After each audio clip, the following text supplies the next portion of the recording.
How have your experiences been as an entrepreneur? Oh, it's been a wild ride. It's been a ride that is full of obstacles, but lots of exciting challenges and a lot of growth.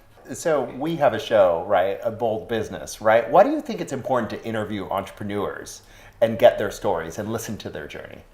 It's very powerful. So there's, the phrase that says, where there is no vision, the people perish.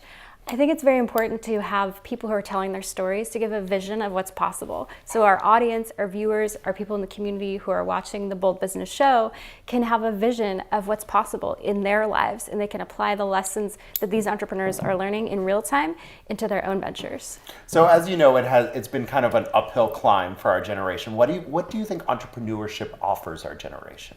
Sure, I think our generation is just by nature very entrepreneurial because of all the many opportunities we have. We are incredibly lucky if you look at us versus Europe or other parts of the world, China, there's such a high red tape regulatory burden that I've met so many entrepreneurs, for example, from Italy or Germany and even the UK. The UK is making some reforms, but in other parts of the world, it's so hard to start a business. It's so hard. In Japan, for example, they have this concept of lifetime employment where it's almost like the way our country was 50 years ago, where people are stuck, you clock in, you clock out, and yes, you have more security in the sense that you're more likely to have a defined benefit as opposed to defined contribution plans. You have more security that way, but in my opinion, it becomes sort of like handcuffs, and you're not encouraged to take risk. Japanese culture historically has not encouraged taking risk, and the bankruptcy laws are not encouraging you to take risk. So in America, we are so lucky that we have this setup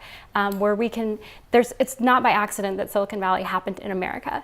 So I think that kind of, as I like to say, like a crock pot. We're in this like national crock pot where we can enjoy all these benefits of being an entrepreneur or a solopreneur, or as I like to say also, if you're working for a larger company, you can be an intrapreneur and you can do entrepreneurial things within your organization. So what is your advice for other entrepreneurs before I leave you? Well, if I can say on brand, I would say be bold, first of all. Yeah, don't be afraid. And also maintain your vision, like always maintain your why. What's really your intention for what you're doing? Because you're gonna come up with a lot of obstacles and headwinds, but if you maintain your vision, your why, then you'll continue to grow.